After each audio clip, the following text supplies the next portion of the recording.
Olá, amigos do Centro Espírita Luz e Caridade Allan Kardec. É com muita satisfação que retornamos mais uma vez para o estudo dessa quarta-feira, sendo convidados a discutir um pouco um capítulo do Evangelho segundo o Espiritismo. É o capítulo 20, item 4, ditado pelo Espírito Erasto. Antes de nós começarmos a falar um pouco sobre esse item, tão peculiar no conjunto de capítulos que compõem a obra, é conveniente a gente falar um pouco sobre o Evangelho segundo o Espiritismo. É uma obra que foi publicada em abril de 1864 pela primeira vez. Ela é a terceira obra do Pentateuco kardeciano, vem logo após o Livro dos Espíritos e o Livro dos Médiuns, e ela reúne, como é bastante visível na obra, um conjunto de textos de caráter essencialmente religioso. Uma das razões para explicar a existência do Evangelho segundo o Espiritismo, afinal de contas, o que Kardec faz? Ele pega trechos do Evangelho, dos Evangelhos deixados no Novo Testamento, sobretudo por Marcos, Mateus, Lucas e João, e enriquece esses Evangelhos com depoimentos, com instruções, aquilo que ele vai chamar de instruções dos Espíritos. São mais do que depoimentos, são verdadeiras instruções mesmo, além de comentários que ele acrescenta aos textos a fim de torná-los mais inteligíveis. Uma das explicações para que essa configuração seja feita é dada justamente por uma percepção que Kardec tem da vivência religiosa, do mundo religioso em que ele se encontrava. É importante a gente lembrar que Kardec reencarna na França. A França era, no século XIX, como continua sendo até hoje, essencialmente um país católico. O evangelismo, o protestantismo teve pouca ou praticamente nenhuma penetração no universo francês. E quando ele reencarna, quando ele está escrevendo as obras da codificação, ele está passando por um período, a França está passando por um período que é um período de reavivamento do catolicismo, de reintrodução do ensino católico nas escolas, de retomada do poder da igreja junto ao universo francês, ainda bastante limitado por conta de todas as transformações produzidas a partir da Revolução Francesa, no período de 1789 a 1799, que deixam a sociedade com um caráter mais laico, mas ainda com bastante influência do catolicismo. Então Kardec ele percebe o seguinte, que as pessoas elas liam os evangelhos muito mais pelo seu lado místico, pelo seu lado mágico, pelo seu lado milagreiro, e ele explica que a moral de Jesus ela continuava sendo admirada, mas era quase que um processo mecânico, um processo repetitivo.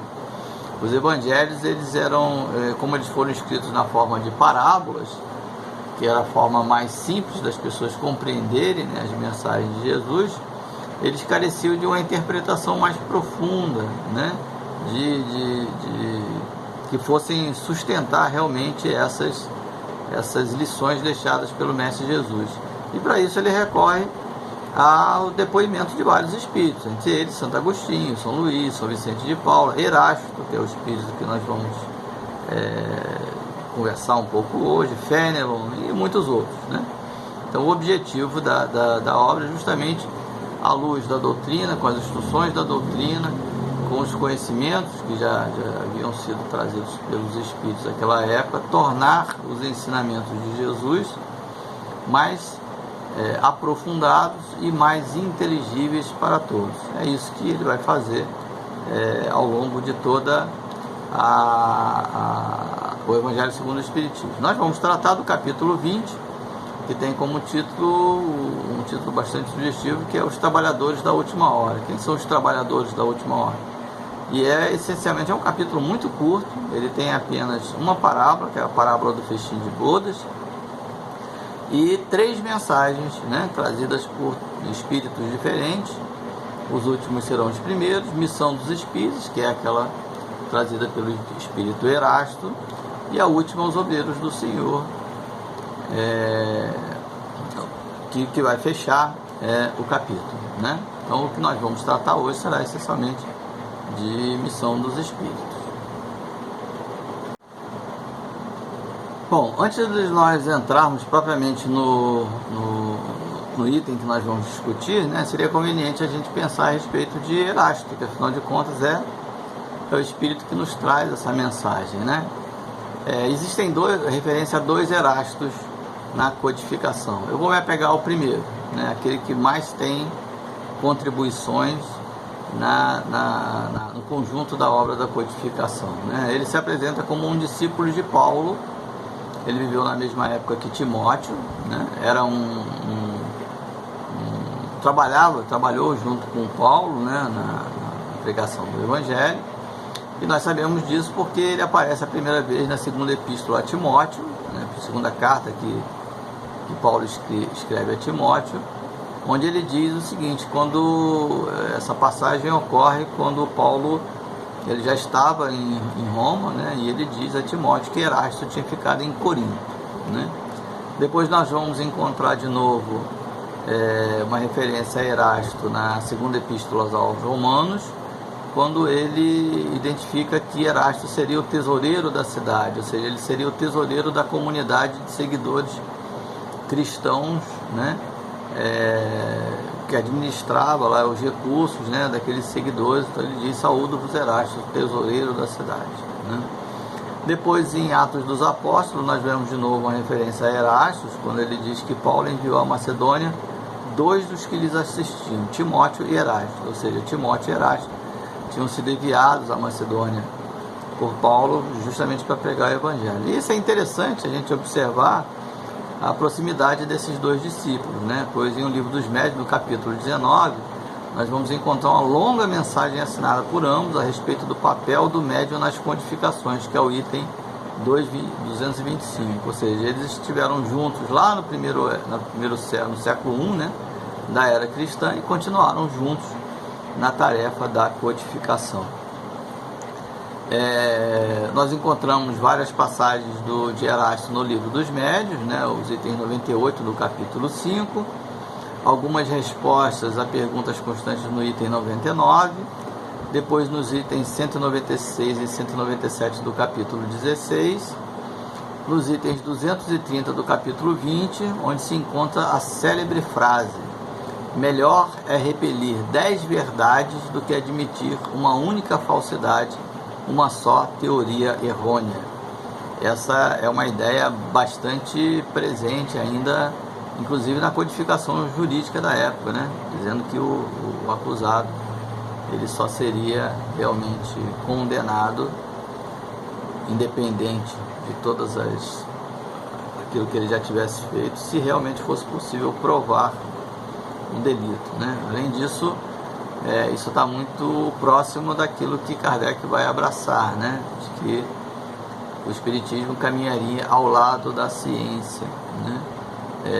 E que se a ciência em algum momento mostrasse que o Espiritismo estivesse errado, ele abandonaria o Espiritismo e ficaria com a ciência. Ou seja, é a defesa da verdade acima de todas as falsidades possíveis. E depois tem a comunicação de número 27 também, isso ainda no Livro dos Médiuns. Já no Evangelho segundo o Espiritismo, a gente encontra a primeira no capítulo 1, item 11, né? A segunda no capítulo 20, item 4, que tem o título Missão dos Espíritos, que é aquela que nós vamos discutir hoje, que traz a assinatura de Erasto, que se apresenta como anjo da guarda do médium, né? O codificador, que o médium seria o Sr. Dumbel. No capítulo 21, ainda, logo em seguida, nos itens 9, os caracteres do verdadeiro profeta, e o item 10, os falsos profetas da erraticidade, todas duas datadas de 1862, sendo que na última é o próprio Espírito que se identifica como discípulo de São Paulo, o que igualmente faz no capítulo 1, item 11 do Evangelho segundo o Espiritismo, e no capítulo 31, os números 27 de O Livro dos Médiuns, né? Então o Erasto que nós vamos tratar aqui é o Erasto que foi discípulo de Paulo lá no início, né, da trajetória do cristianismo no mundo, e que continua trabalhando ao lado dos demais espíritos na tarefa da codificação.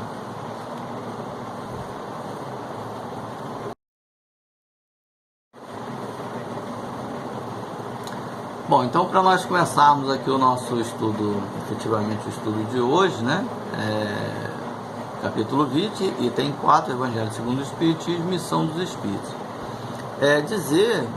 Esse Espírito ele traz para a gente uma verdade talvez dolorosa, né? A verdade de que nós espíritas temos uma missão, né? O Espiritismo ele se constitui essencialmente, a prática espírita, ela se constitui essencialmente de 3 vertentes.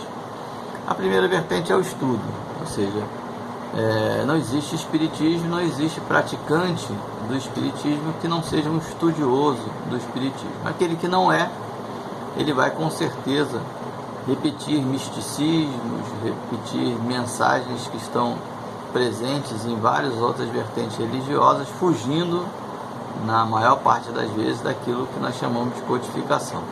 Então, o seguidor do espiritismo tem que ser estudioso. Essa é a primeira vertente da doutrina. É necessário estudar. Em segundo lugar, o seguidor do espiritismo ele é um praticante da caridade.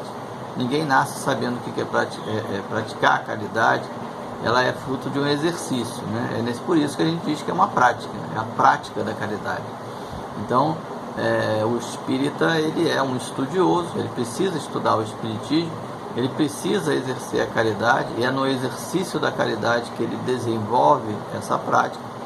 E por fim, o que caracteriza, né, o que diferencia, né, o espírita de outros seguidores de outras religiões é justamente a mediunidade. É claro que um seguidor de qualquer outra religião ele também precisa estudar. Se ele for seguidor de uma religião cristã, ele também precisa exercer a caridade, mas o exercício da mediunidade ele é um exercício típico do seguidor da doutrina espírita. Então, o que seria a missão dos espíritos? Erasto não está preocupado com a primeira parte aqui. Ele não vai tratar da questão do estudo. Ele vai tratar essencialmente das outras duas, que é o exercício da caridade e a mediunidade. Então, ele começa, né, a mensagem dele falando justamente sobre um ruído de tempestade que abalaria o velho mundo. O velho mundo, ou seja, a Europa, né? O local onde a codificação será realizada, né? Será efetivamente escrita, né? E ele diz que essa, né, tempestade ela vem abismar o conjunto das iniquidades terrenas. Que conjuntos são essas? Talvez ele tenha se referido à história que o cristianismo teve, né, desde Jesus até o surgimento do espiritismo, recheado, né, de guerras, de assassinatos, né, de mortes, né, de corrupção, tudo isso em nome da doutrina de Jesus. Então ele diz que o espiritismo é um ruído de tempestade que vem abalar essas verdades do velho mundo. E diz mais: bendizei ao Senhor, né, agradecendo que a fé ela foi capaz de permitir que isso aconteça, né? E ele faz um convite, ele diz: ide pregar o novo dogma da reencarnação e da elevação dos espíritos, conforme tenham cumprido, bem ou mal, suas missões e suportado suas provas terrestres. A codificação ela está repleta de exemplos, né, de depoimentos, de mensagens trazidas por espíritos que dão testemunho, seja através da reencarnação, seja na condição em que se encontram no mundo espiritual, resultante justamente do desenvolvimento dessa missão, né, da sua missão como encarnado. Se foi bom, se ela foi bem cumprida, se as provas foram bem suportadas, os depoimentos serão relativos à maneira como isso foi tratado. A gente vê isso muito claro em uma das obras da codificação, que é o Céu e o Inferno, né? A segunda parte da codificação, ela é toda dedicada ao depoimento de espíritos. Kardec é tão bonzinho que ele começa justamente com o depoimento dos espíritos felizes e vai gradativamente, né, diminuindo o nível, os espíritos medianos, os espíritos sofredores, os espíritos suicidas, cada um dos quais fará depoimentos, trará revelações a respeito da situação em que se encontra, um reflexo das atitudes e dos processos de escolha que tiveram, né, na sua trajetória como encarnados. Então ele diz justamente isso, é o novo dogma da reencarnação. Uma das nossas missões é justamente divulgar essa verdade. Diz mais que é para nós não nos assustarmos, né? Ele usa a expressão aqui, as línguas de fogo estão sobre as vossas cabeças. Língua de fogo é uma expressão usada lá nos Atos dos Apóstolos, quando os apóstolos eles são convidados a manifestarem as suas mediunidades, né?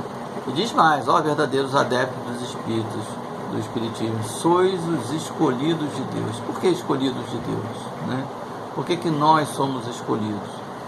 Porque nós conseguimos colocar na nossa prática religiosa um conjunto de princípios, né, que permitem que a humanidade compreenda tanto a nossa existência como uma missão, afinal de contas nós somos reencarnados, como permita que também se compreenda todo o processo de comunicação entre o mundo dos encarnados e o mundo dos desencarnados.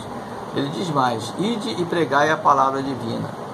É chegada a hora em que deveis sacrificar a sua propagação, os vossos hábitos, os vossos trabalhos, as vossas ocupações fúteis. Ide e pregai, convosco estão os espíritos elevados. Certamente falareis a criaturas que não quererão escutar a voz de Deus, porque essa voz os exorta incessantemente à abnegação. E é isso essencialmente o que se faz. Quando ele está falando de pregação aqui, a pregação que ele se refere não é com certeza a pregação que nós encontramos em diversos outros cultos religiosos. Nenhum de nós encontra espíritas com alto-falante, com megafones, né, falando aos ouvidos das pessoas sem que as pessoas queiram ouvir. Nós fazemos isso através da mediunidade.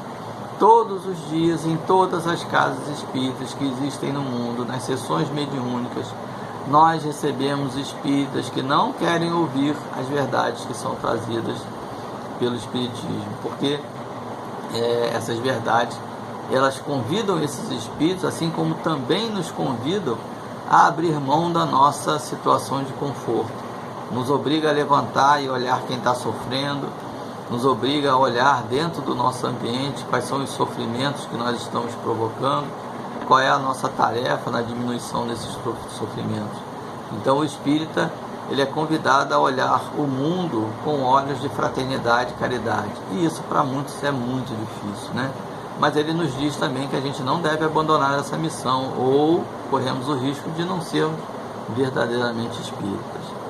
Ele diz mais, pregareis o desinteresse aos ávaros, a abstinência aos dissolutos, a mansidão aos tiranos domésticos, como aos déspotas. Palavras perdidas, eu sei, mas não importa.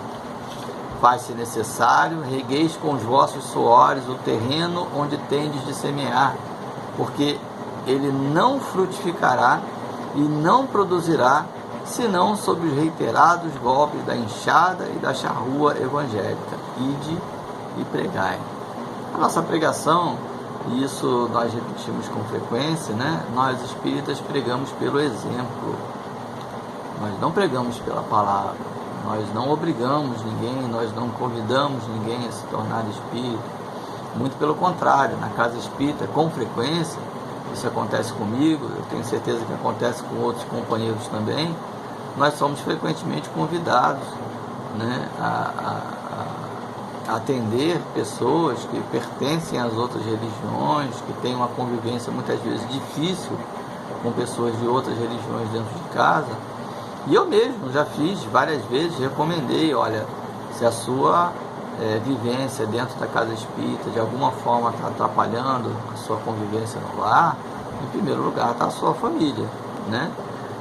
É através do seu exemplo, da sua prática, que você vai mostrar o quanto você aprendeu e o quanto você é seguidora do Espiritismo. Não é essencialmente dentro da casa espírita. Não adianta você ficar dentro da casa espírita e tua família, né, insatisfeita, provocar brigas, provocar discussões. Então a nossa pregação, ela se dá essencialmente através dos nossos exemplos. É mais ou menos a educação que nós precisamos dar aos nossos filhos. Não a educação da palavra, não a educação da ordem, mas a educação dos exemplos, né? Ele diz também que todos nós, homens de boa fé, conscientes da nossa inferioridade em face dos mundos disseminados pelo infinito, que nós nos lancemos em cruzada contra a injustiça e a iniquidade. Olha que missão importante, né? Nós vivemos num país extremamente desigual, com milhões e milhões de miseráveis, sofredores, doentes tanto do corpo, né, durante essa epidemia que nós estamos atravessando, já com mais de 240 mil mortes, mas doentes da alma também. Então nós, como espíritas, somos convidados a nos colocarmos numa cruzada, né, contra a injustiça e contra a iniquidade. Essencialmente nós fazemos isso com uma mudança de olhar. Não é possível que espíritas estejam em sintonia com um discurso de tortura, com um discurso de morte, com um discurso de aniquilamento. Muito pelo contrário.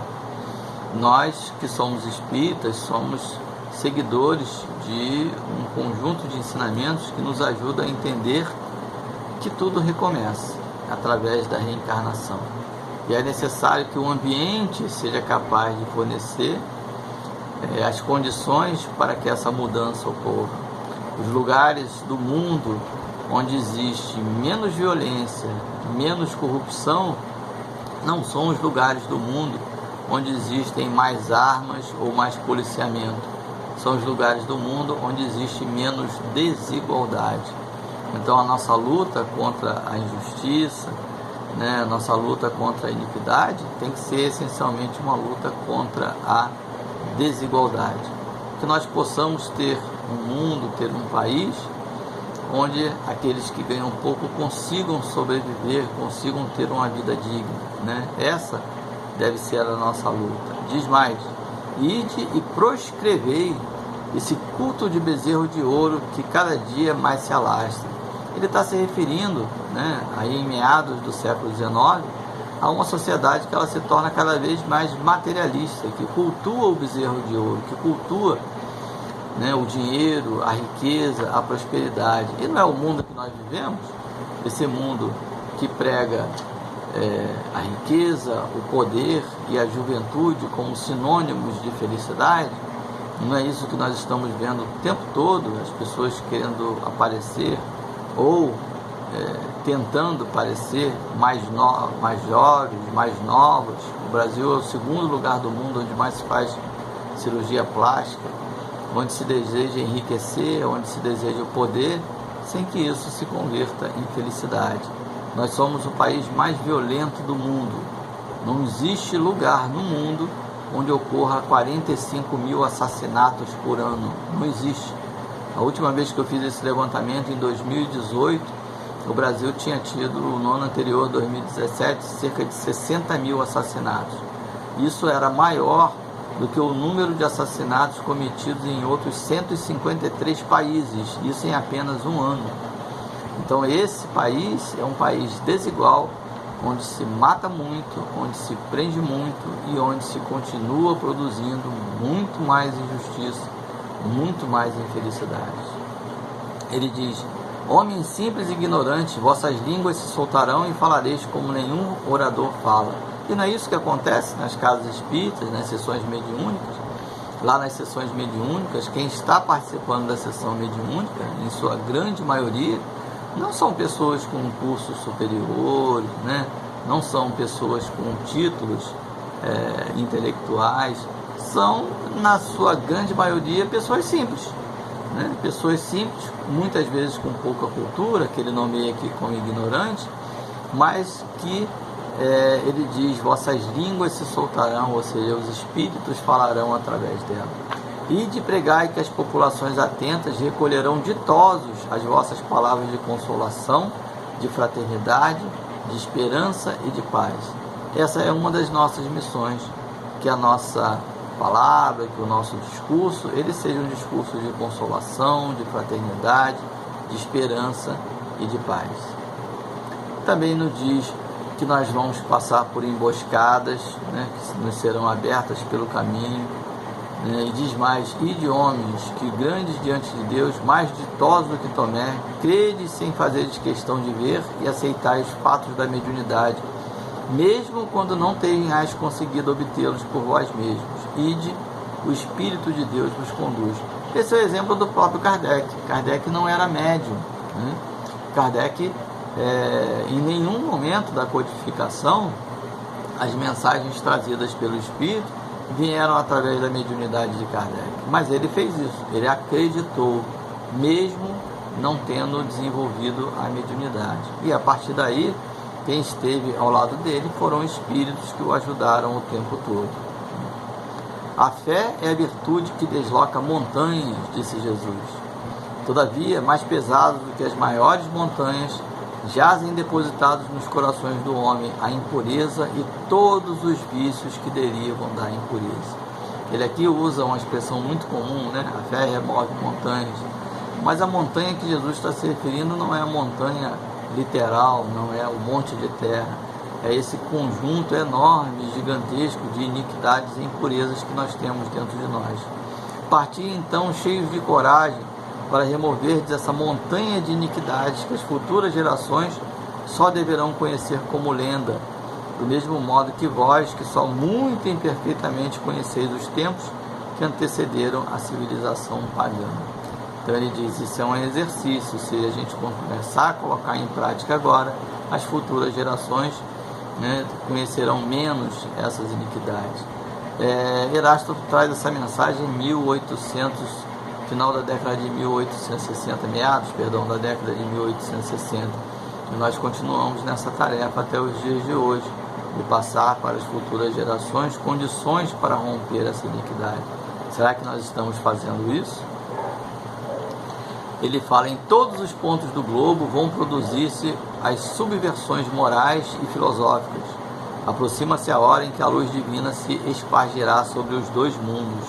Os dois mundos que ele se refere é o velho mundo, a Europa, e o novo mundo, né? As Américas, a África, né? E parte da Ásia. E o Espiritismo ele vai se desenvolver justamente aonde? No novo mundo, no Brasil. Hoje, se existe Espiritismo no mundo, existe porque existe Espiritismo no Brasil.